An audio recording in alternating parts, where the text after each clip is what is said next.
became more and more prevalent, the concern was its immune escape. And the other issue was with the bivalent booster, the vaccine antibody waning and escape of the XBB from it.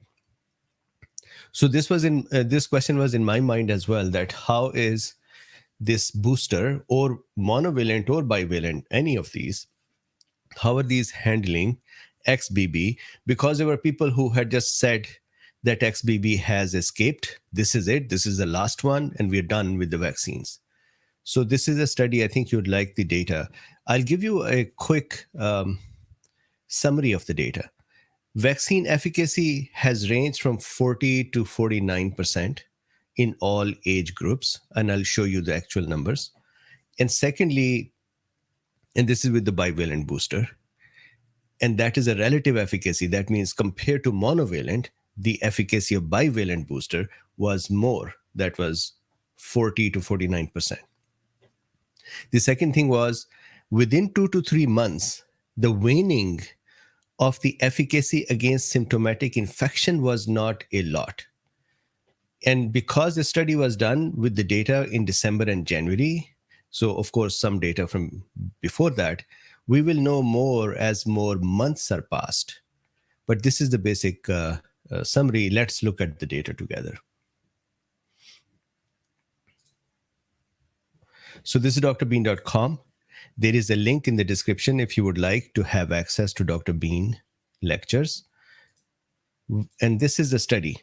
Early estimates of bivalent mRNA booster dose vaccine effectiveness in preventing symptomatic SARS-CoV-2 infection attributable to Omicron BA.5 and XBB related sublineages among immunocompetent adults, increasing community access to testing program, United States, December 2022 to January 2023. So this month, almost middle of it. So this is the study. So let's go over, this is a table that we look at that as well. This is the table number 2. So let's go with my drawing. So these are gifts for humanity and they're continuing. Bivalent mRNA booster, vaccine efficacy for preventing symptomatic COVID. So this is not about severe or ICU. This is for symptomatic COVID. I want us to look at this first. They said early immunogenicity studies indicating lower neutralizing activity against XBB compared with other Omicron sublineages after receiving a bivalent booster dose compared with that against other sublineages have raised concerns. So in simple terms, what they're saying is that there were immunogenicity studies, that is, if I get the booster and then we look at the antibodies that I produce, and then you put XBB virus in a in vitro study in a lab against those antibodies that I produce, they saw that the XBB was able to escape it. So they said these studies, in vitro studies, had raised concerns. And I remember some of the acquaintances that I have had reached out and said, this is it, XBB is going to now just escape. So then, findings from this study suggest the bivalent booster doses are continuing to provide additional protection against symptomatic infection for at least the first 3 months after vaccination in persons who had previously received, check this out, 2, 3, or 4 monovalent vaccine doses. So this is not a unvaccinated to boosted vaccine efficacy comparison. This is those who had the boosters before, either 2, that is primary series, or 3 or 4, and now they had bivalent. This is the 2 groups that are compared. Bivalent booster takers to 2-dose or 3-dose or 4-dose monovalents. So the efficacy summary is the following. 18 to 49, BA.5 efficacy of bivalent booster against BA.5 was 52% compared to monovalent 2, 3, or 4. Similarly, bivalent's efficacy was 49% compared to 49% more, not 49% off. 49, so relative vaccine efficacy, 49% compared to the monovalent against XBB. So this is interesting for me that the efficacy is really very close, 52 to 49%. Then in the 50 to 64 age group, my age group, so this is me, 43% for BA.5 and 40% for XBB. So if you see here, better efficacy in youngsters, then slightly lower in middle age. And then as we age further, there is against BA.5, we're talking bivalent, against BA.5, 37%, but XBB, 43%. And XBB is the one that is now becoming more and more dominant. I believe in the first week of January, it was 52% in the US nationwide. Interesting. This is interesting for me because I was expecting from the data that we have been seeing that the vaccine generated antibodies, they wane down to almost nothing within 2-3 months. Here, the symptomatic infection protection continued similarly for 2 to 3 months, or you would actually see that very small drop occurred. So that's interesting to know. Some details of this study before I go to the tables. So the study says that Omicron was detected in August 2022. I remember that it was November end and December when we were looking at Omicron more, but when they probably looked at previous sera, they saw that it was detected in August 2022 in the US. XBB and XBB.1.15, 52% nationwide as of January 21st, 2023. So this month. And so they have data. So how did they collect this data? This is the testing data. So there's a program in the US called increase community access to testing, and that pharmacy program. So that with that program, you can go get tested.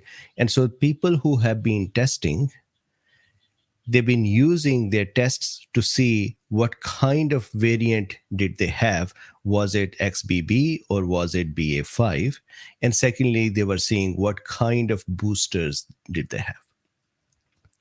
So important thing to note, all in this study had 2, 3, or 4 doses, and then it is possible that someone had 2 previous doses and the third one was bivalent, or somebody had 3 and the fourth one was bivalent, or someone had 4 and fifth one was bivalent.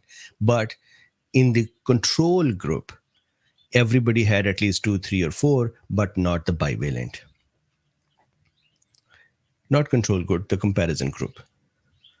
Control group in here was actually those who were testing negative after having symptoms of cold. And cases were those who were testing positive after having the symptoms of cold. So there were 29,175 people that were included in this study that had symptoms like cold.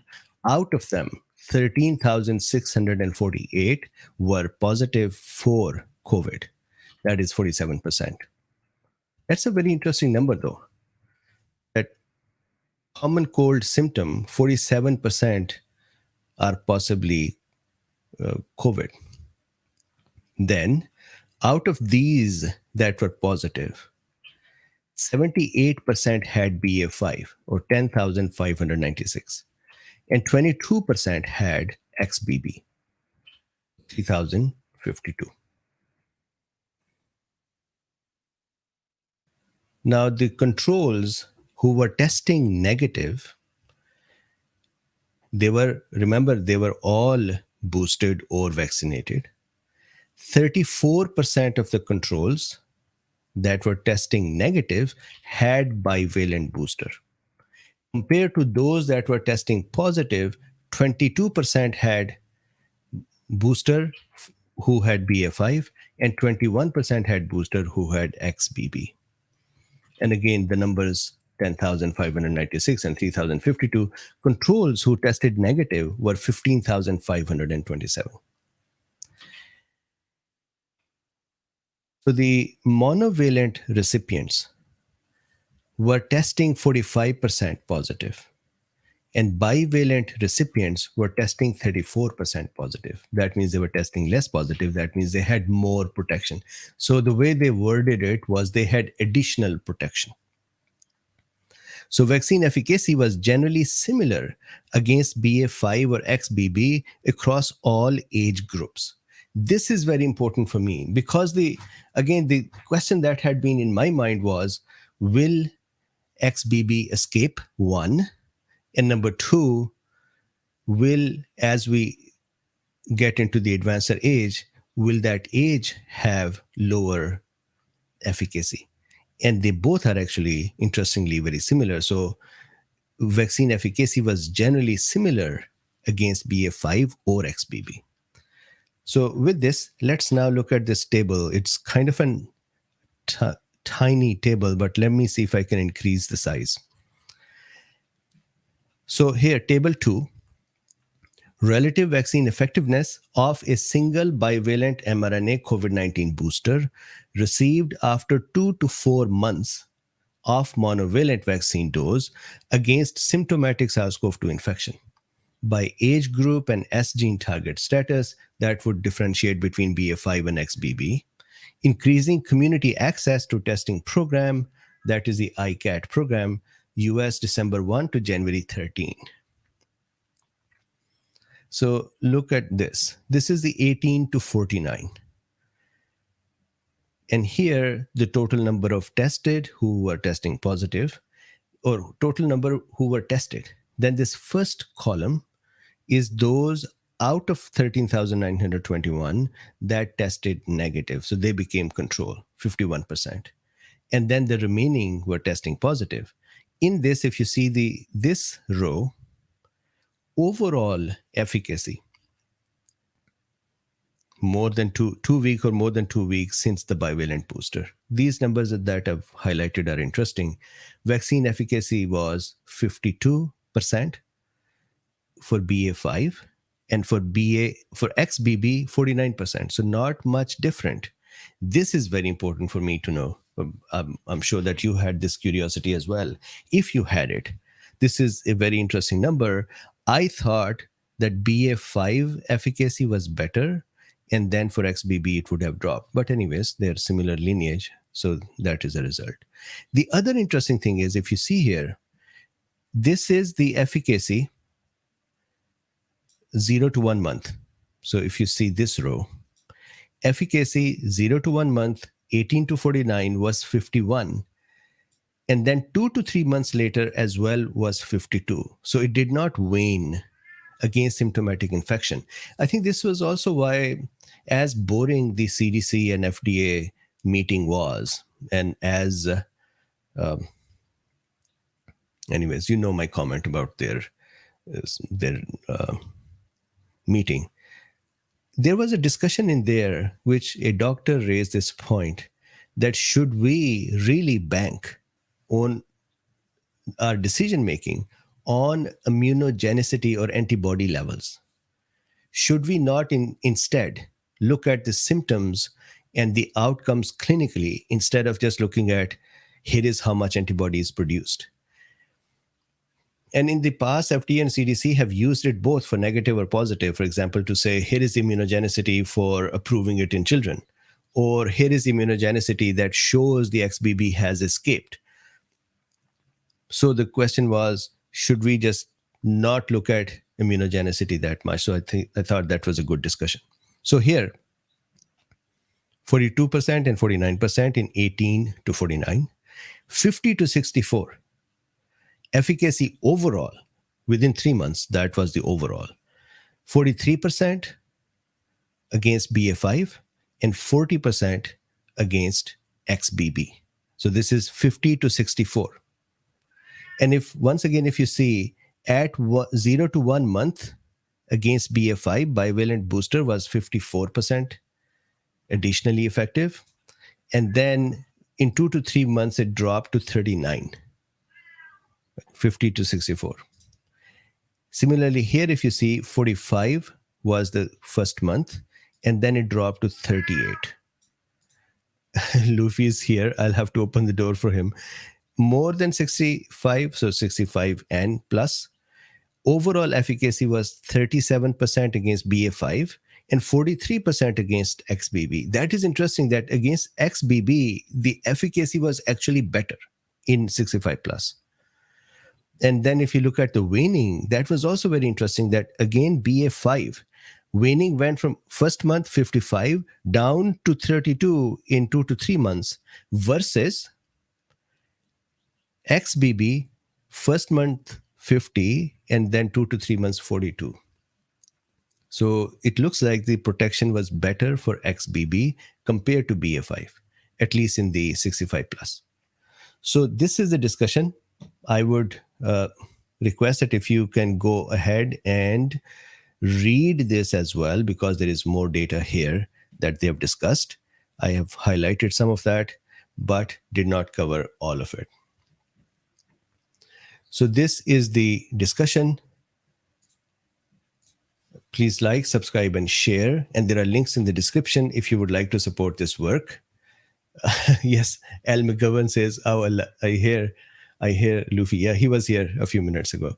So if you would like to support this work, there are links in the description. You can buy me a coffee. You can use PayPal. You can use Substack. You can become part of patrons and so on. And I believe that there will be some who would feel that we should not talk about vaccines' efficacies, and they might unsub as well, and that is fine too. I will work for discussing the benefits of the vaccine and the side effects as well. With this, thank you very much, and I would see you tomorrow. Bye-bye.